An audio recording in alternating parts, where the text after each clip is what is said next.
Evangelho de Cristo Jesus, segundo escreveu Lucas, capítulo 3, versículo 15.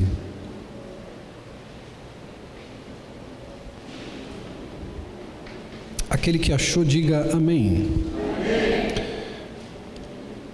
Diz o texto: o povo estava em grande expectativa, questionando em seus corações se acaso João não seria o Cristo.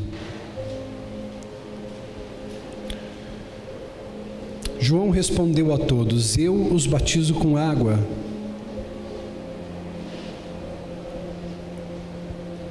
mas virá alguém mais poderoso do que eu, tanto que não sou digno nem de curvar-me e desamarrar as correias da sua sandália. Ele os batizará com Espírito Santo e fogo. Ele traz a pá em sua mão, a fim de limpar a sua eira e juntar o trigo em seu celeiro, mas queimará a palha com fogo que... E com muitas outras palavras, João exortava o povo e lhe pregava boas novas. E você diga amém. Amém. Se aceite, por gentileza.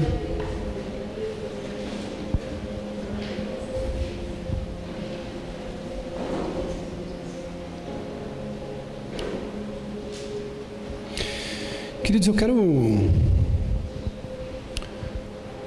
conversar com vocês nessa noite sobre esse texto. Ele é muito poderoso porque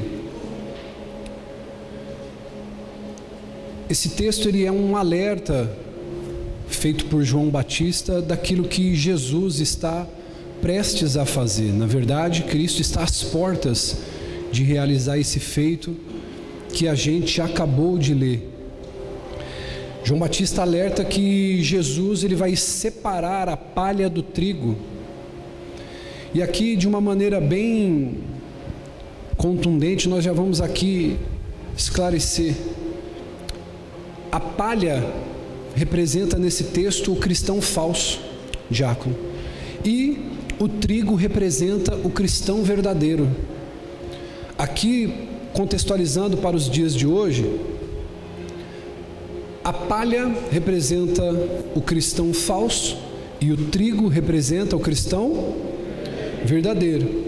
Então eu quero que você pense comigo. Eu acredito, Daniel, que hoje está muito evidente a palha que existe dentro da igreja. Cristãos falsos que estão dentro da igreja. Pessoas que vêm para o culto, frequentam a casa de Deus, elas até têm as suas colaborações, essas pessoas elas andam com uma Bíblia, só que essas pessoas elas não têm um caráter transformado. Elas são pessoas que, se você colocar um ímpio e essa pessoa do lado, você não sabe distinguir pelo estilo de vida que essa pessoa serve a Deus. A casa dela não expressa as verdades que ela ouve no domingo. A vida dela não expressa as verdades que ela ouve no domingo e na semana. A roupa que essa pessoa usa não expressa aquilo que ela ouve no domingo. A vida dessa pessoa, ela está totalmente dissoante com aquilo que ela afirma viver. Então isso é uma evidência dentro das igrejas. E isso não é uma novidade para os dias de hoje, porque Paulo ele escreve em Filipenses capítulo 3, versículo 2, para que a gente se guarde dos maus obreiros. Isso quer dizer que no tempo de Paulo já existiam obreiros fraudulentos, homens e mulheres que talvez diziam servir a Deus, mas as suas vidas não condiziam com aquilo que eles diziam viver. Jesus ele vai dizer em Mateus capítulo 24, versículo 12, que por se multiplicar a iniquidade, o amor de muitos esfriaria. Então aqui está um dos motivos porque as pessoas esfriam na fé. Não é porque a pessoa ela teve uma decepção dentro da igreja, não é porque a pessoa, olha, eu vi o pastor roubar, eu me esfriei na fé, bispo, porque o pastor da igreja lá que eu era, ele adulterou, ele caiu, ele roubou, o irmão me fez mal. Não, o que esfria as pessoas na fé é uma vida vazia de Deus, é uma vida dissoluta, entregue aos prazeres, entregue aos pecados. É isso que esfria o cristão, é isso que esfria o ser humano. E Jesus, sabendo disso, ele profere essas palavras em Mateus 24:12: por se multiplicar a iniquidade, o amor se esfria. Você percebe que o ódio só esquenta. É fácil nutrir a mágoa, é fácil nutrir o ressentimento, é fácil nutrir o ódio, a raiva, mas o amor ele se esfria. Você já parou para perceber que de tempos em tempos o casal ele precisa aquecer a relação, senão pode cair no esfriamento? A sua relação com Deus é a mesma coisa. Você precisa de tempos em tempos ter uma lua de mel com o seu amado. De tempos em tempos você precisa renovar. Por isso que a ceia, querido, é um marco na vida de um cristão. Por isso que nós ensinamos que a ceia do Senhor é a reunião mais significativa do cristão. É onde a gente costuma colocar a melhor roupa, o melhor perfume, separa a melhor oferta, prepara o coração para esse encontro, porque aqui nós entendemos que a gente senta para ter aquela DR e zerar as contas e caminhar daqui para frente com tudo zerado. Então a ceia simboliza isso, onde eu zero as coisas.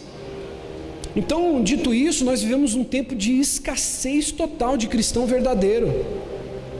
Querido, só para você ter ideia, segundo pesquisas recentes, o Brasil é um dos países com mais números de cristão por milhão de habitantes. Nós somos uma quantidade de 54 milhões de crentes. Se Jesus revolucionou a humanidade com 12, aonde está o poder desses 54 milhões?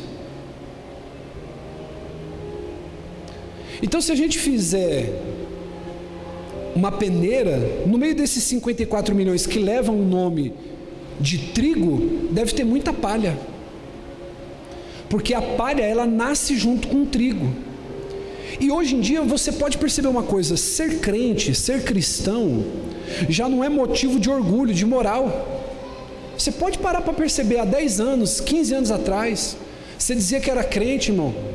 Você abriu uma conta na mercearia, o rapaz: não, mas eu vim aqui para comprar no dinheiro. Não, mas você é um servo de Deus. Hoje em dia, querido, às vezes é perigoso você não ser contratado numa empresa se você falar que é crente, porque aí vai falar assim, ó, vai querer ficar faltando nos cultos, vai chegar atrasado, vai querer ir embora mais cedo.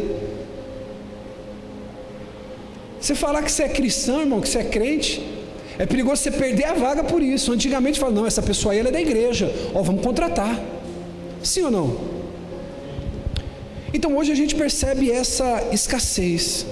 Então essa palavra, ela vem alertar que Jesus ele vai vir separar o trigo da palha.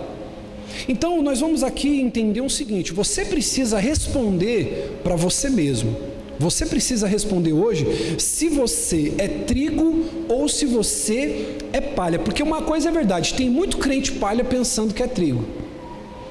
Só que o problema é o seguinte: se você conhece um pouco dessa parte de botânica e dessa parte agrária, você vai saber que o joio, ele nasce junto com o trigo.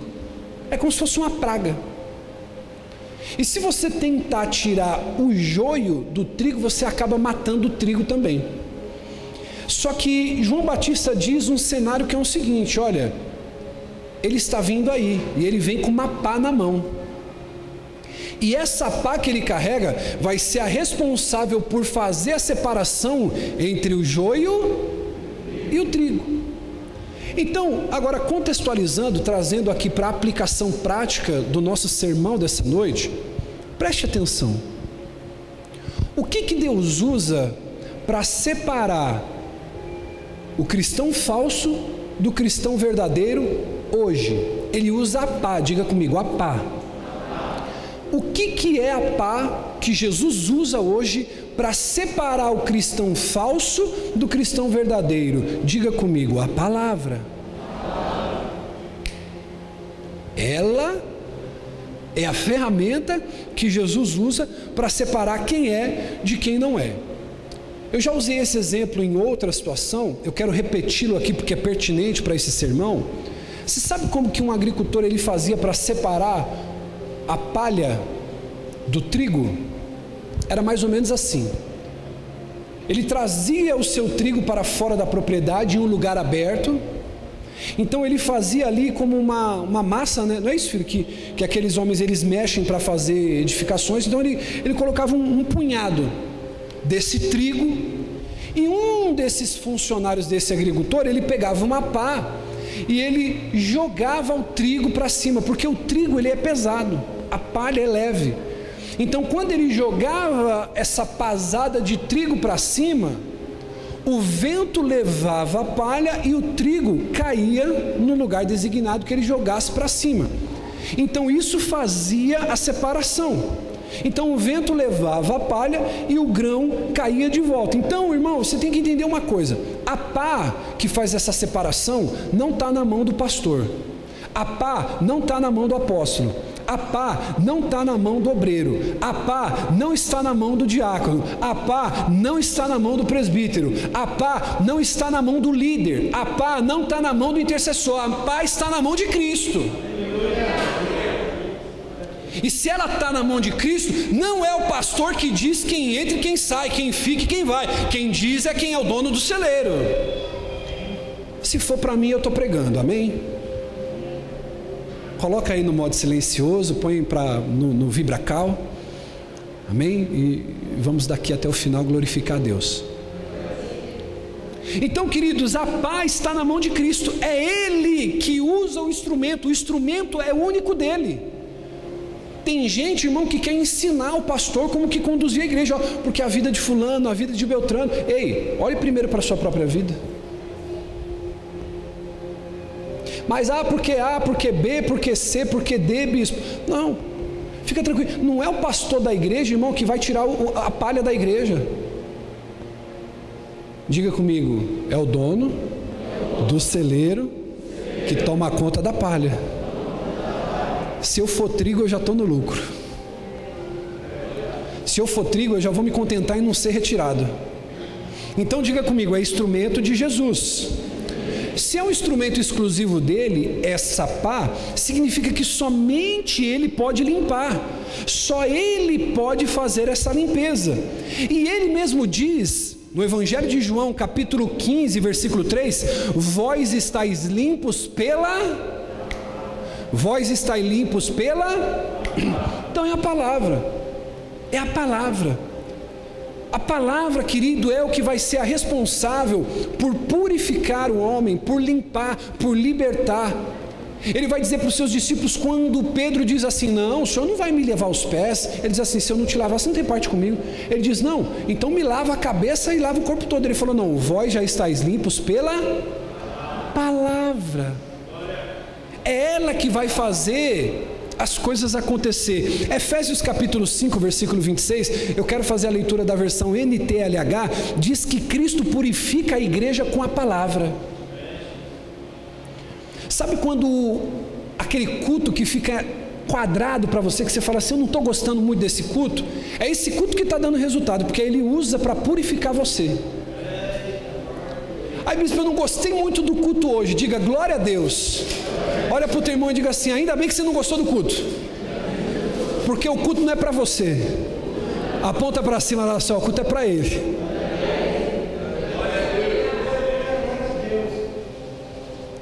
Eu não venho para gostar do culto, eu venho para concordar com a palavra, amém? Olha para o teu irmão e diga assim, grava um pendrive de 100 GB com aquilo que você acha. Quando eu quiser saber, eu ponho para tocar. Não, bispo, é porque eu acho, porque olha... Não, querido, primeiro a Bíblia, diga, primeiro a Bíblia, depois a Bíblia, e em terceira a Bíblia. Se der tempo, o que você acha?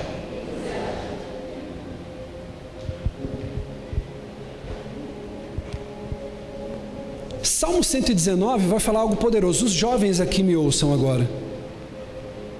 Salmo 119, versículo 9 diz, como o jovem purificará o seu coração? O jovem purifica o seu caminho observando a palavra.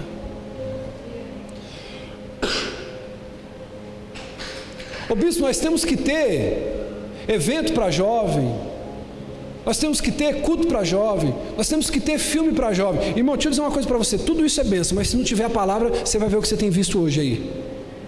Um monte de jovem afastado, desviado, abandonado, porque não purificou o seu caminho observando a palavra. É por isso que tem muito jovem caindo. O Senhor me chamou para a obra dele, eu tinha apenas 20 anos de idade, eu tinha que tomar uma decisão, ou é tudo ou é nada. Não tem como eu pregar para você algo que eu não estou vivendo. Então, há exatos 16 anos atrás, quando Ele me chamou, aos 20 anos de idade, eu falei: Senhor, eis-me aqui. Então eu tive que largar tudo e dizer sim para a palavra dele. Por isso que você vê que tem muito jovem hoje caído, que está indo para o mundo. Por quê? Porque não tem mais palavra na igreja. Tudo que eu vou falar aqui, nós temos aqui, mas a prioridade é a palavra. Tem que ter teatro, tem que ter dança, tem que ter isso, tem que ter aquilo, tem que ter luz, tem que ter LED, tem que ter fumaça. Sim ou não? Mas do que adianta ter tudo isso e não ter o que sustenta a palavra?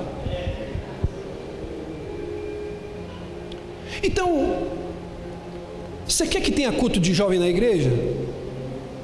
Eu já vou dizer para você aqui qual é a primeira condição para ter um culto de jovem na igreja: jovens que aprendam a ouvir o seu pastor. Não adianta nada eu trazer um cantor, trazer Lumelpídio, trazer Thales Roberto, trazer Fernandinho, fazer um monte de evento para você aqui e você não ouvir a voz do seu pastor, você não aprender a palavra. Então, antes de ter um evento para você, primeiro você tem que mostrar o que você quer. Você quer evento? No mundo tem um monte. Quem serve a Deus por prazer, quando o diabo der um prazer maior, você vai sair para o mundo para servir ele. Agora, se eu estou pela palavra, eu não vou encontrar palavra em lugar nenhum, somente nos átrios do Senhor. Então é a palavra que vai separar a palha e o trigo, e isso é poderoso.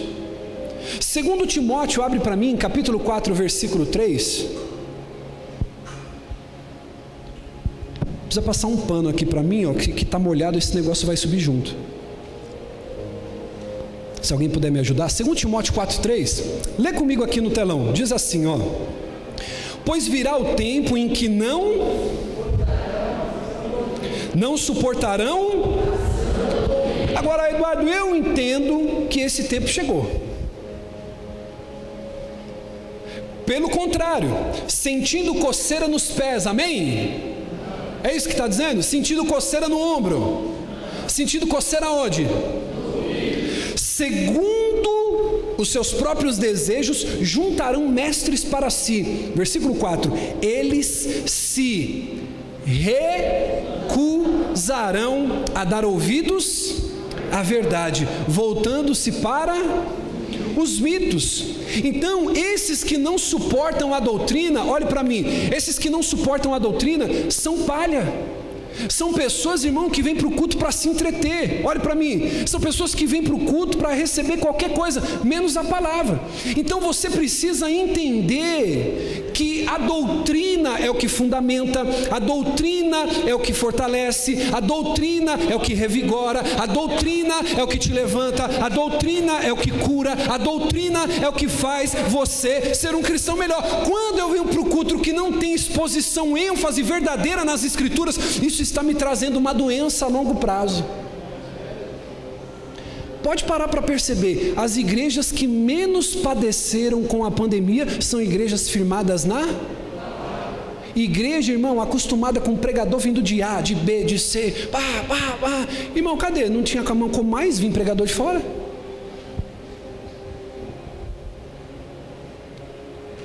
Posso falar isso aqui? Eu vou ter que falar isso aqui.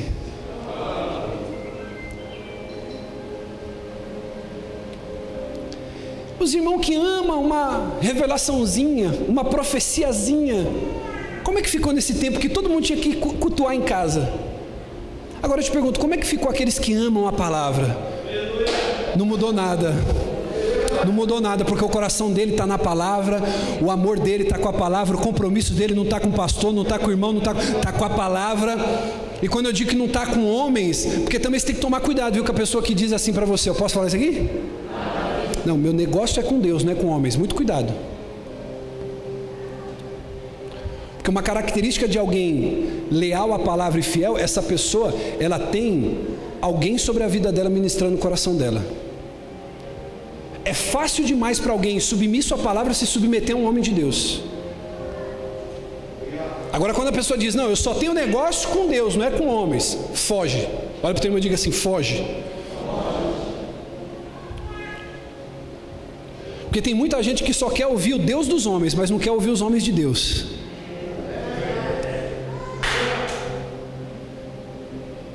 Então, todo Paulo tem um mentor por trás.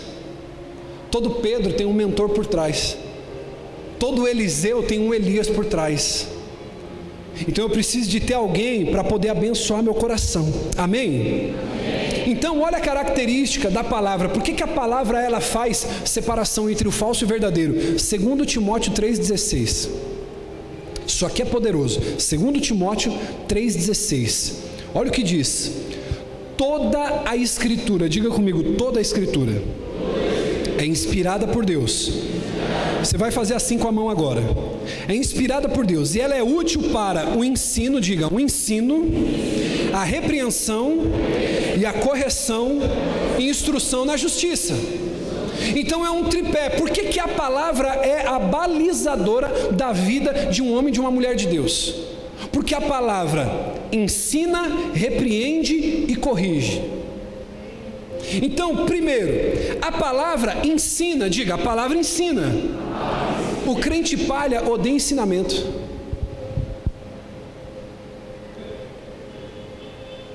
Então você já vê aquele cristão falso, que é aquele que vai dizer para você assim, ó, cuidado, viu, com muito estudar a Bíblia, porque a letra, mas o Espírito vivifica. E geralmente quando você vê uma pessoa espiritual demais, olha aqui para mim, olha aqui para mim, olha aqui, dá um zoom aí com seu zoinho para cá.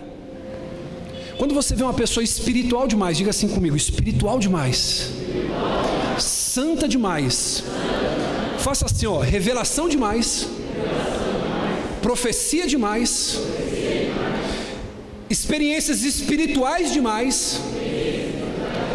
Eu faço um desafio com você, vê como está o casamento, vê como está a vida.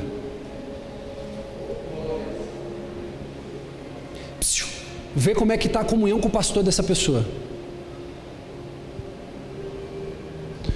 Eu vou falar isso aqui, posso falar? Aliás, eu sou pastor, estou com o microfone, eu vou falar. Escute isso.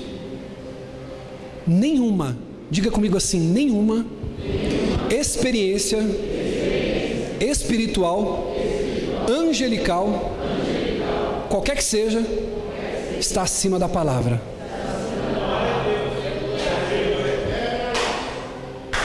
Ô bispo, eu vi anjo, tem gente que vê, eita glória. Ô bispo, eu vi anjo. Ô bispo, eu vi demônio. Ô bispo, eu vi a serpente cirandando aí no meio da igreja. Meu Deus. Tem gente que vê. Não estou dizendo aqui que seja errado. Tem gente vendo coisa demais e examinando pouco a Bíblia. Então a primeira coisa, querido, como que é o comportamento dessa pessoa com o esposo, com o marido? Como que é o comportamento dessa missionária? Ô bispo, a missionária está solteira. O irmão é cheio de revelação, mas é tão de Deus e está solteiro. Será que ninguém se encostou ali para poder pegar um pouquinho dessa unção? A Bíblia diz, irmão, que aquele que almeja o episcopado, por isso que aqui, querido, a gente não sai ungindo as pessoas assim. Quanto tempo que você está congregando aqui, você não vê unção sobre a vida de ninguém? Quem deseja o episcopado, o bispo deve ser marido de uma mulher só, não dado ao vinho, sóbrio, seja hospitaleiro, apto a ensinar, que governe bem a própria, porque como que ele vai querer governar sobre o rebanho de Cristo se ele não sujeita a esposa e os filhos? Ei, você quer olhar para a vida de um pastor e ver se ele tem sucesso, sim ou não? Não vai pelo tamanho da igreja não, olha para a esposa dele, olha para os filhos.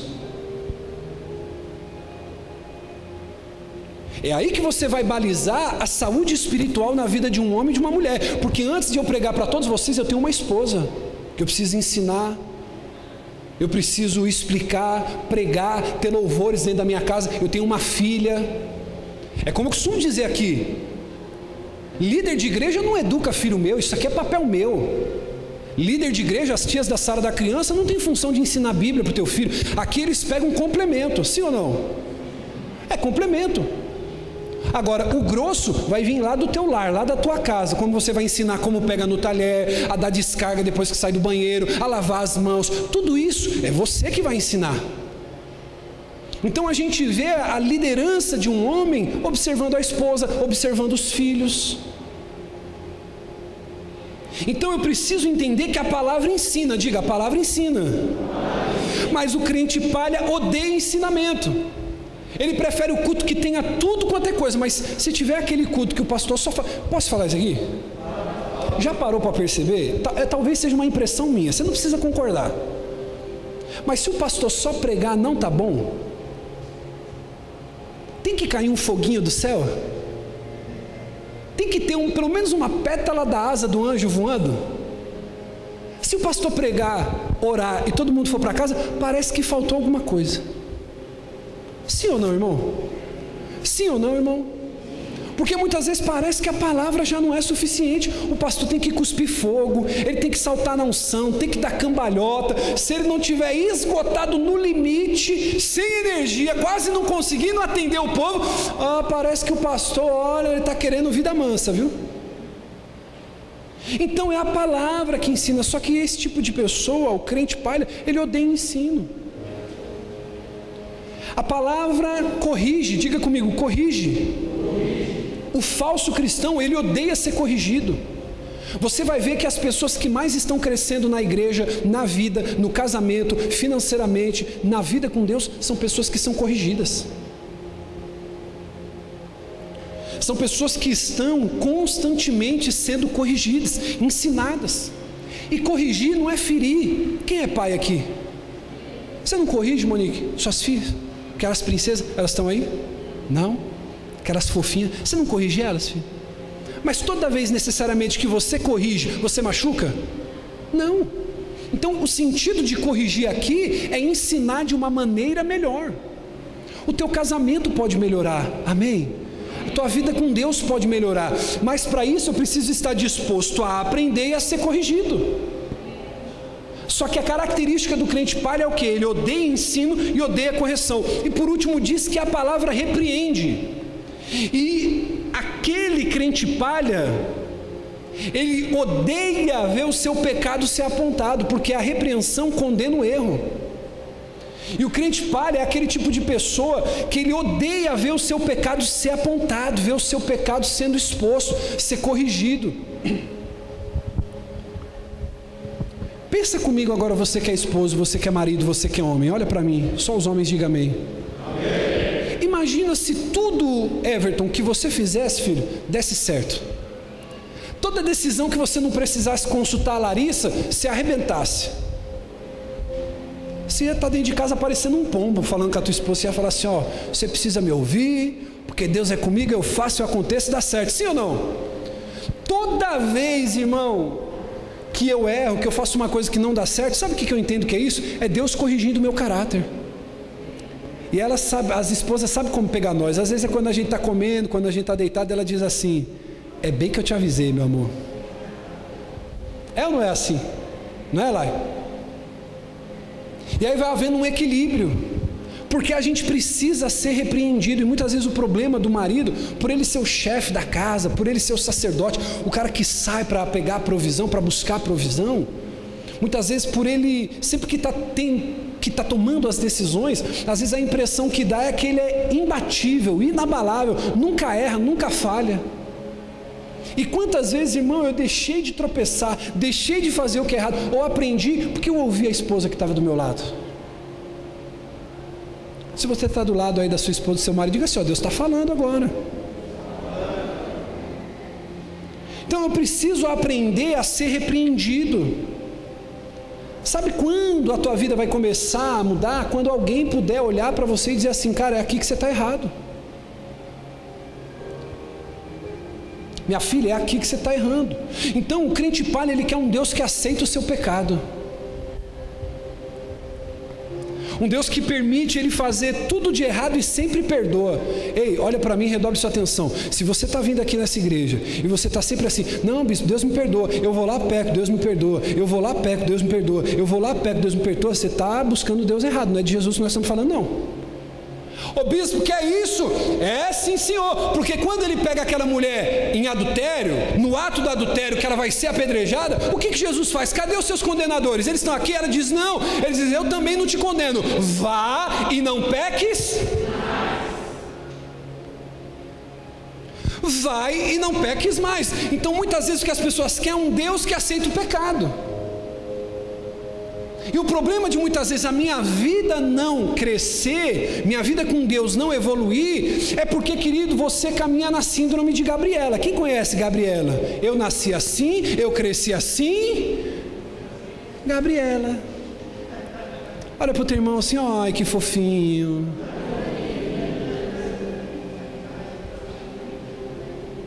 É lindo você, irmão. Uma das coisas, irmão, que mais matou meu casamento foi quando eu olhava para minha esposa e ela falava assim, não, mas você não pode fazer assim. Depois edita essa parte, hein, no vídeo lá. Cadê o João Paulo? Corta lá essa parte, tá, filho? Aí ela dizia, olha, você está fazendo assim, não é assim. Eu dizia para ela assim, não, mas não tem como eu mudar, porque eu nasci. E eu, glória a Deus, irmão, que um dia andando lá pelo Evangelho, aí eu nasci assim, eu sou desse jeito. Não, toda vez que você olhar para você e quiser usar essa desculpa, você precisa dizer, eu preciso nascer de novo, eu preciso nascer de novo, eu preciso nascer de novo. Glória a Deus, aleluia. Amém? Amém. Olha para o teu irmão e diga assim, você precisa nascer de novo. Então, qual é a característica do crente palha? Ele odeia o ensino, ele odeia a correção, ele odeia a repreensão, ele odeia ver o pecado dele exposto. Ele é uma pessoa que está acostumada a pecar, porque o pecado se tornou algo comum na vida dele. Ele está acostumado a passar horas, querido, nas redes sociais, contemplando, desejando mulheres que não é a dele, desejando decote, desejando perna. A moça, ela está apaixonada, acostumada a ficar horas na rede social, vendo barriguinha trincadinha, vendo homem de sunguinha, vendo o tipo de coisa que alimenta o desejo dela. É aquela pessoa que está acostumada, e quando fala isso, ela mais se zanga com o pastor do que fala assim, não, eu preciso parar com isso, eu tenho marido. Ah, pastor, mas sabe o que é? Não está muito legal. Minha filha, dá um jeito. Tem cinta, tem lingerie. Aperta lá, ajeita, passa uma fita, faz alguma coisa, minha filha. Ô bispo, não, mas eu não consigo, vai procurar um médico. Toma um remedinho lá, eu não sei, se vira, meu filho. Mas você tem que olhar para a tua mulher, para o teu marido, e é aquilo que Deus te deu. Tudo que for fora disso aí, você vai para o colo do inimigo, meu filho. Vai ser gostoso, mas no final, vai ter uma chapa quente te esperando lá embaixo. Amém? Então você precisa entender uma coisa, você precisa sair daqui hoje entendendo uma coisa. Se você sair daqui hoje acostumado com o seu pecado, você está caminhando dia após dia em direção ao inferno. Ô bispo, não, mas sabe o que é? Eu gosto, eu tenho aquele nome lá da Fernanda, mas está como o nome de Roberto. Roberto Trabalho. Tua esposa não sabe, mas o Deus que tudo vê, Ele sabe. Ele sabe aquelas conversas que você tem e que você não deve ter. Ele sabe quando você, muitas vezes, pega na mão de um homem com uma segunda intenção. Porque a mulher ela é muito mais sutil para dar indício do que o homem já é tapado. Ele quebra o pescoço, ele fica olhando, ele cobiça, ele deseja, mas a mulher ela já é mais sagaz, mais perspicaz. Pode ninguém estar percebendo, mas o Deus que você serve está vendo. Então eu preciso tomar uma decisão de viver uma vida verdadeira com aquilo que eu professo. Amém? Olha o que diz Ezequiel capítulo 18, versículo 4: todos me pertencem, tanto o pai como o filho, aquele que pecar, esse morrerá. Então presta atenção, olhe para mim, preste atenção nisso. Você precisa entender que quando você peca, não tem essa coisa, não, meu pai pecou, eu estou pagando aqui porque o meu pai e a minha mãe pecou, eles fizeram, um monte de maldição hereditária. Irmão, quando você peca, você é o culpado pelo seu pecado. O pai não leva o pecado do filho, o filho não leva do pai. Amém? Então você vai prestar contas diante de Deus da sua vida. E você que está aqui, você pode estar vindo com a sua igreja, ô bispo, eu estou na igreja há 20 anos, a sua esposa, às vezes uma mulher íntegra, fiel, mas você com a vida toda enrolada, meu camarada, ela vai subir e você vai descer. Não importa o quanto você frequenta aqui dentro. Quem está entendendo isso? Não importa o quanto você frequenta aqui dentro, não importa o quanto você pratica lá fora. Não importa o quanto eu frequento aqui dentro, o que importa é o quanto eu pratico lá fora. Que nota você daria para a sua vida com Deus lá fora, saindo dessas portas para fora? Porque aqui, irmão, nós estamos tudo arrumadinho, sim ou não? Todo mundo cabelo arrumadinho, né? Aqueles que têm, tá bom. Todo mundo com cabelo, o meu é carequinha, mas está arrumadinho. Meu barbeiro aqui, top de linha, está sempre me arrumando. Todo mundo bem vestidinho, com a Bíblia. Faz assim para o lado, assim, sem extravagância. Só faz assim, ó, vira assim e faz assim, ó. Tá cheiroso ou não tá, o irmão do lado aí? É claro que tá, irmão. Dia de ceia. Então tá todo mundo arrumadinho, todo mundo cheirosinho. É fácil parecer que é crente. Olha só pro meu diácono aqui, a coisa mais linda essa porta, toda colorida. É culpa da esposa, né, filho? Para estar arrumada assim é culpa da mulher. Tá com cara de crente ou não tá? Olha aí para quem tá do seu lado aí, não tá com cara de crente? Sim ou não, irmão? Se aí não tiver, olha pro do lado aí, pro do outro lado. É fácil parecer que é crente aqui. Agora eu quero ver lá fora, quando você toma uma fechada do carro. Eu quero ver se isso é crente mesmo, se tu é crente mesmo, quando você deixa de fazer aquela função dentro de casa e tua esposa te cobra, você não perde ali, não começa a falar um monte de coisa lá dentro. É lá que você vai dia após dia exercitar o seu cristianismo. Quando o filho não se comporta da maneira que você quer, você é o pai que agride, que bate ou que ensina, que gasta tempo para instruir o teu filho. Porque tem pai que está espancando os filhos pensando que está educando e na verdade não está. Porque quando seu filho faz alguma coisa errada e você corrige, você bate, mas não conversa, não explica, que correção que ele está tendo? Sim ou não? Romanos capítulo 6, versículo 23. Pois o salário do pecado é a... mas o dom gratuito de Deus é a vida e a vida eterna em Cristo Jesus nosso Senhor. Então aquele que vive com o salário do pecado, ele caminha para a morte. Mas aquele que recebe o dom gratuito de Deus é o dom da vida, digo, o dom da vida.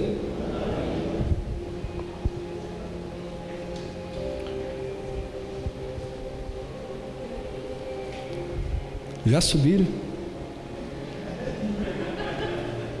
Vocês gostam do louvor, hein, meu? Quem quer aqui ouvir a palavra mais um pouquinho? Ganhei. Nós já vamos encerrar, amém? Qual que é a diferença, bispo, entre o trigo e a palha?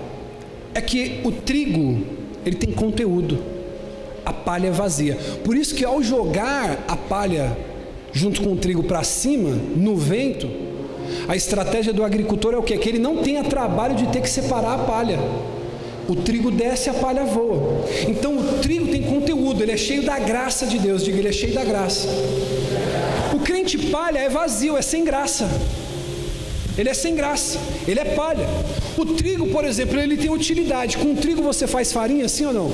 Quem já usou farinha de trigo?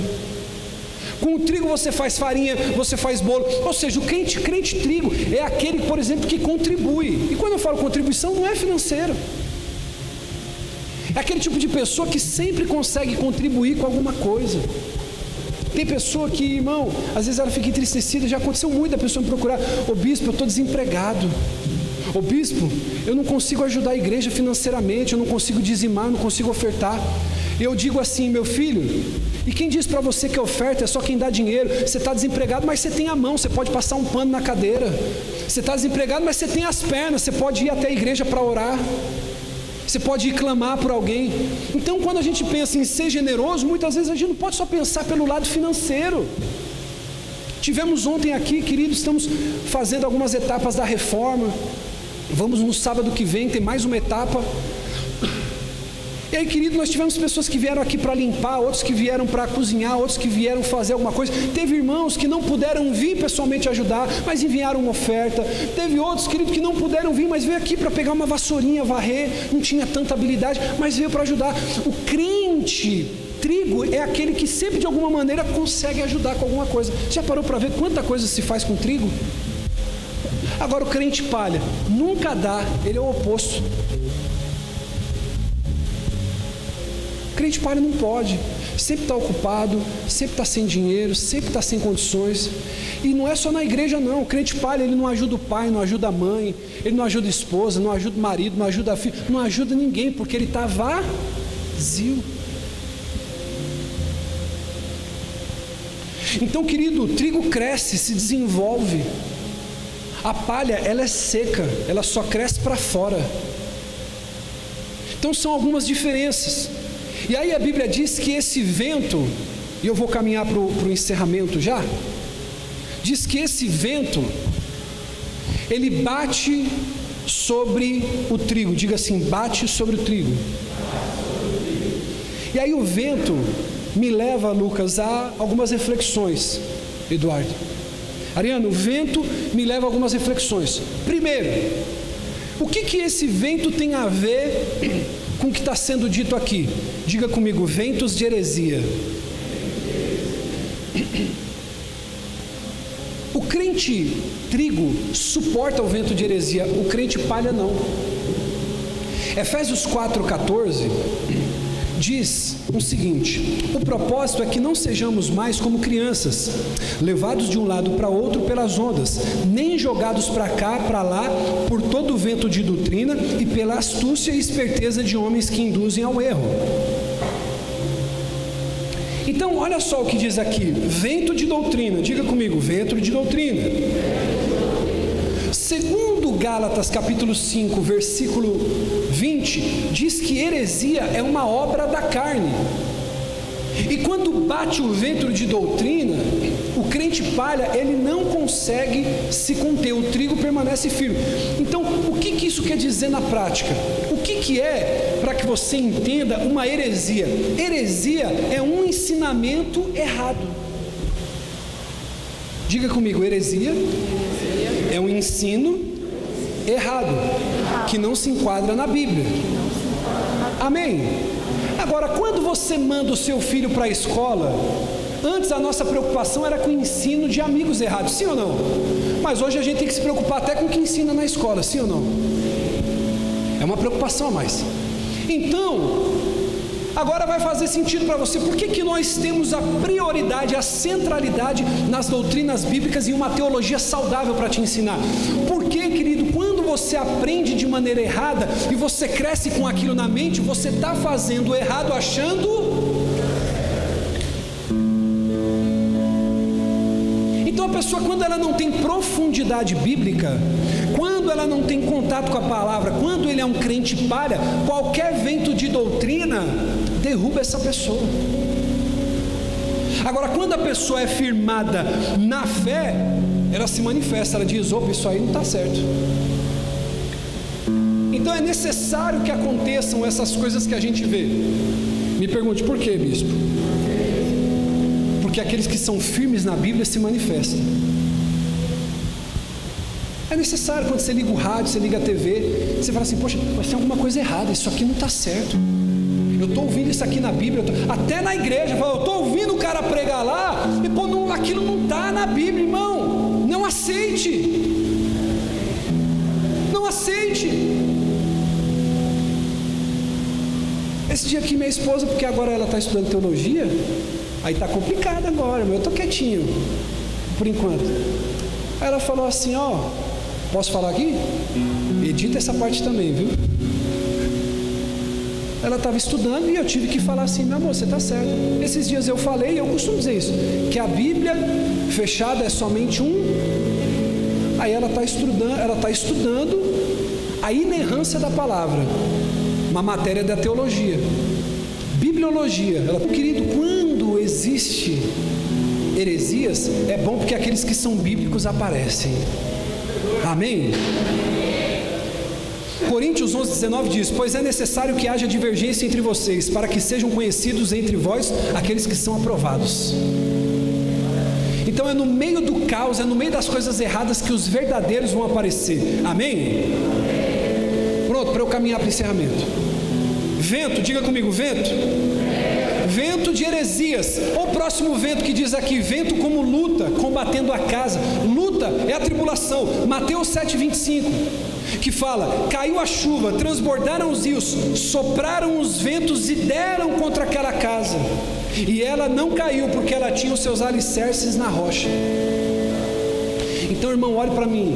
Constantemente a tribulação é uma constante na vida do cristão. Você precisa entender isso, querido. Jesus não te criou para viver uma vida inteira sofrendo, mas a tribulação é uma constante. Amém? Ô bispo, mas por que eu passo pelo vento? A Bíblia vai dizer que aqueles ventavais deram contra a casa. E a Bíblia diz no Novo Testamento que eu e você somos templo, morada, habitação e casa de quem?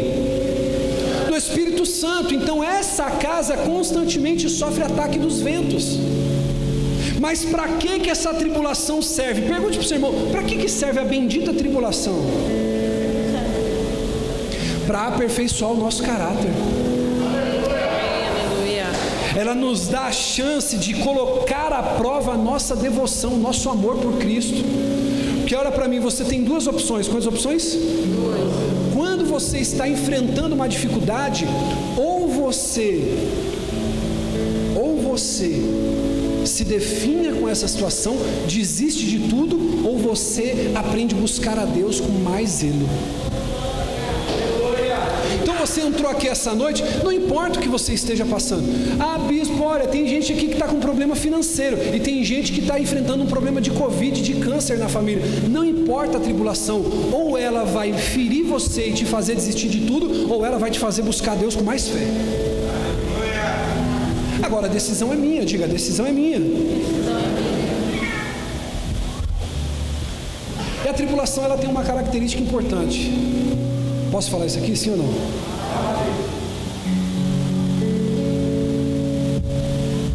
Pensa comigo. Eu vou descer. Pensa comigo. Quem aqui entende um pouquinho de reforma, de construção aqui? Eu, pastor Fábio, Juliê, levanta a mão aí, os meninos aqui. Você também, levanta a mão, não é porque você está todo arrumado não, que você vai dar pinta que essa camisa dourada aí no algodão egípcio. Pensa num homem chique. Pensa comigo. Guarda essa aqui, filho. Eu olho para essa parede e eu começo a perceber que ela tem algumas trincas. O que você vai fazer, Everton, se tem trinca na parede da tua casa? Eu acredito em tese que você, se não souber mexer, você vai procurar um pedreiro. Não é isso? Se você vê que está descascando, que está trincando, pode ser que essa casa caia, sim ou não? Então, preste atenção, querido. Na nossa vida, as tribulações são como pequenas trincas que vão aparecendo na parede. E essas trincas, elas não podem me fazer ir para o quarto chorar. Essas trincas não me podem fazer, meu diácono, desistir e parar. Essas trincas têm que me fazer buscar conhecimento para resolver o problema, porque ele não vai sair de lá só porque eu estou sofrendo.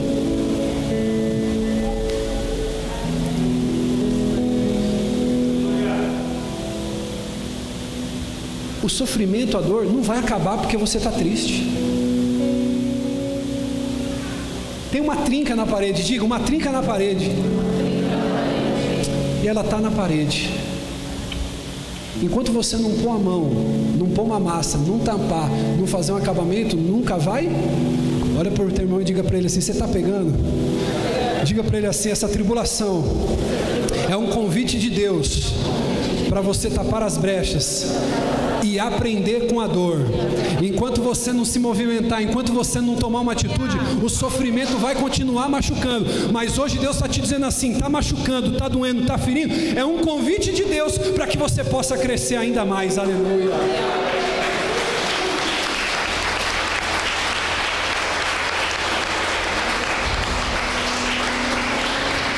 Aleluias. Amém, querido? Então, irmão, essa tribulação, ela vai te fazer aprender a edificar a casa. Irmão, eu já passei por casa que tinha enchente. Quem já passou por casa que pegava enchente, irmão? Qual é a primeira coisa que a gente aprende? A colocar uma barra lá, não é? Um pedaço de ferro, um pedaço de madeira, sim ou não? Para quando começar a encher, não vai impedir da água entrar, mas você vai ganhar o quê? Você já passou comigo já nessa situação, então você sabe, você vai ganhar tempo, você vai começar a pegar bloco, você vai começar a pegar madeira, você vai começar a pôr as coisas, sim ou não? No lugar mais alto. Então a tribulação, ela vai me aprender a fazer o quê? Edificar a casa. Ô bispo, eu fui traído uma vez, é culpa da pessoa que te traiu. Você foi traído a segunda, é culpa sua que não foi criterioso. Eu fui passado para trás uma vez, é culpa da pessoa que fez isso. Mas na segunda vez com a mesma pessoa, é culpa tua. Porque eu tenho que aprender a edificar a casa, amém? Ô bispo, então esse vento de tribulação, de dificuldade, ele te leva a amadurecer, ele te leva a crescer. E para a gente poder encerrar, a Bíblia diz que essa palha é lançada no fogo que nunca se apaga. O louvor pode vir comigo agora, bem baixinho, preste atenção. Preste atenção. O fogo na Bíblia tem muitos significados.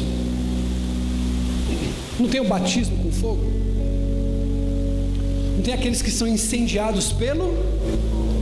Mas esse fogo aqui é um fogo de juízo. Porque diz que a palha será lançada no fogo que nunca se apaga.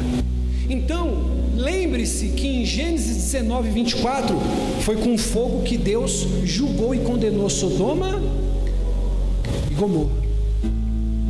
O bispo, qual que é o destino do crente palha? Daquele que parece que está junto, mas não está. Daquele que é falso, daquele que não vive uma vida segundo aquilo que Deus tem. Ele vai ser condenado pelo fogo. Levíticos 10, versículo 2, foi com fogo que Deus julgou Nadab e Abiú, os filhos de Arão. Então existe uma força de juízo com aqueles que brincam com as coisas de Deus. Então eu preciso tomar cuidado. O povo que reclamou das dificuldades em Taberá, Deus mandou fogo naquele povo, igual está em Números capítulo 11, versículo 1.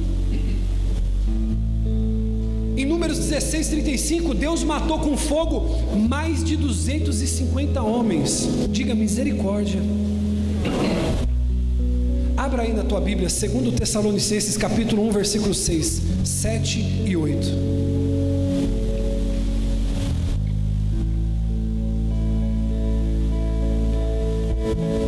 Isso aqui é muito poderoso. 2 Tessalonicenses capítulo 1, versículos 6, 7 e 8. Isso aqui é muito poderoso.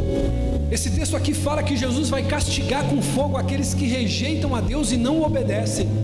Olha só, é justo da parte de Deus retribuir com tribulação aqueles que lhe causam tribulação e dar alívio a vocês que estão sendo atribulados, e a nós também. Isso acontecerá quando o Senhor Jesus for revelado da onde? Dos céus, com os seus anjos poderosos, em meio a chamas o quê? Chamas o quê? Pode ser melhor, chamas.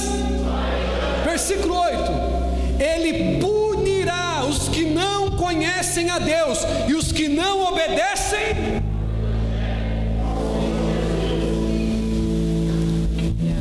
Ele punirá, irmão. Qual é a punição? A Bíblia diz em João capítulo 3: a luz veio ao mundo, mas os homens amaram mais as trevas do que a luz.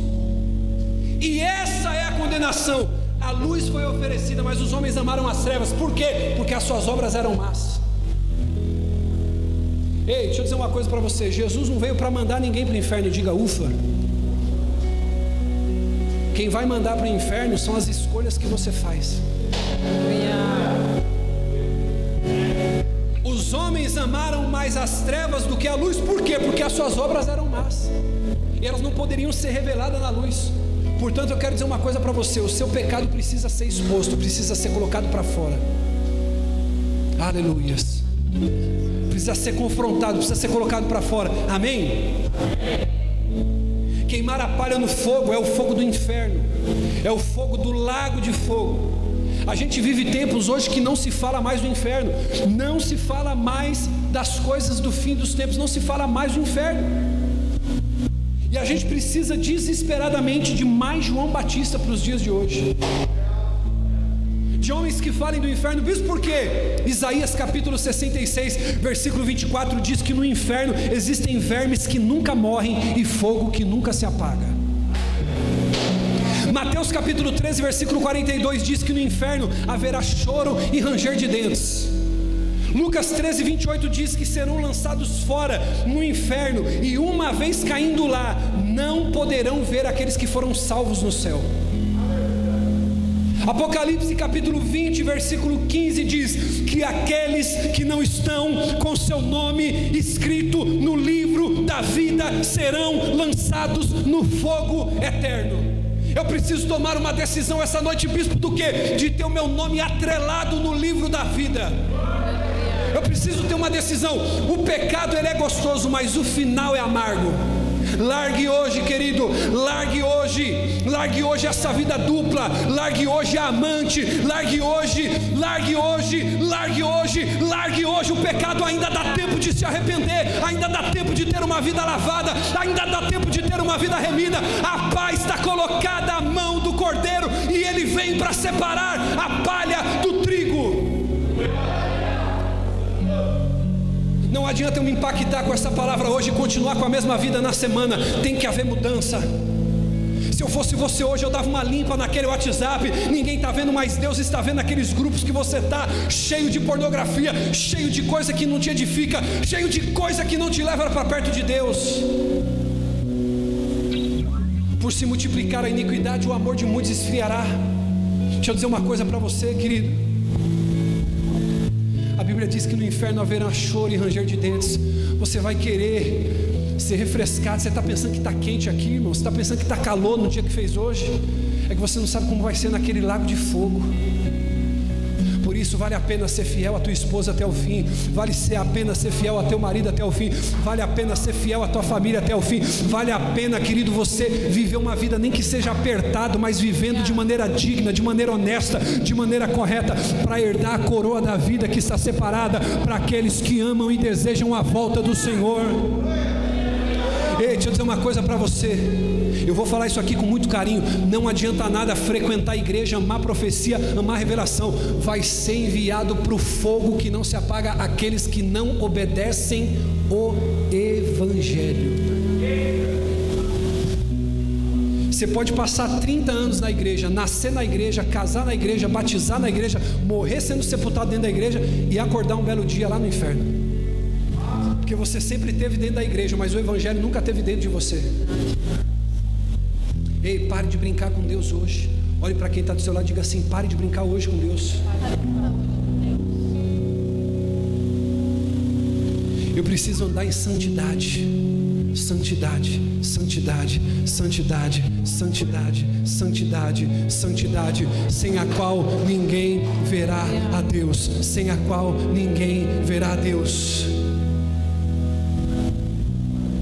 sem a qual ninguém verá a Deus. Se coloque de pé.